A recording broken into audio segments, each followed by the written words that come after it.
Hey everyone, I want to talk about something important today because it's time to get back to our roots around free expression on Facebook and Instagram. I started building social media to give people a voice. I gave a speech at Georgetown 5 years ago about the importance of protecting free expression, and I still believe this today. But a lot has happened over the last several years. There's been widespread debate about potential harms from online content. Governments and legacy media have pushed to censor more and more. A lot of this is clearly political, but there's also a lot of legitimately bad stuff out there. Drugs, terrorism, child exploitation. These are things that we take very seriously, and I want to make sure that we handle responsibly. So we built a lot of complex systems to moderate content. But the problem with complex systems is they make mistakes.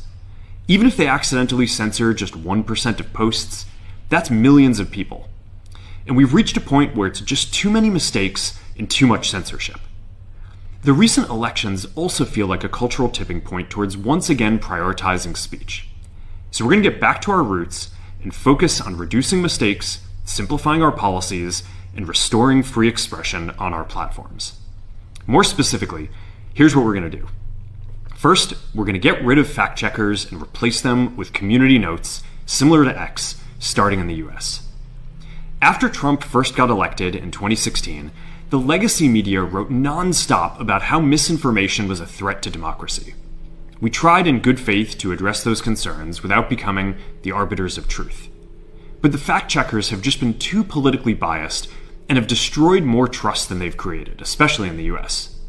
So over the next couple of months, we're going to phase in a more comprehensive community notes system.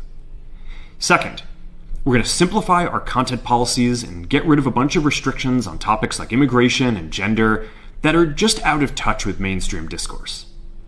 What started as a movement to be more inclusive has increasingly been used to shut down opinions and shut out people with different ideas, and it's gone too far. So I want to make sure that people can share their beliefs and experiences on our platforms. Third, we're changing how we enforce our policies to reduce the mistakes that account for the vast majority of censorship on our platforms. We used to have filters that scanned for any policy violation. Now, we're going to focus those filters on tackling illegal and high-severity violations. And for lower severity violations, we're going to rely on someone reporting an issue before we take action. The problem is that the filters make mistakes, and they take down a lot of content that they shouldn't. So by dialing them back, we're going to dramatically reduce the amount of censorship on our platforms. We're also going to tune our content filters to require much higher confidence before taking down content. The reality is that this is a trade-off. It means we're going to catch less bad stuff, but we'll also reduce the number of innocent people's posts and accounts that we accidentally take down. Fourth, we're bringing back civic content. For a while, the community asked to see less politics because it was making people stressed. So we stopped recommending these posts. But it feels like we're in a new era now, and we're starting to get feedback that people want to see this content again. So we're going to start phasing this back into Facebook, Instagram, and Threads while working to keep the communities friendly and positive. Fifth, we're going to move our trust and safety and content moderation teams out of California, and our US-based content review is going to be based in Texas. As we work to promote free expression, I think that it will help us build trust to do this work in places where there is less concern about the bias of our teams. Finally, we're going to work with President Trump to push back on governments around the world that are going after American companies and pushing to censor more. The US has the strongest constitutional protections for free expression in the world. Europe has an ever-increasing number of laws institutionalizing censorship and making it difficult to build anything innovative there. Latin American countries have secret courts that can order companies to quietly take things down. China has censored our apps from even working in the country.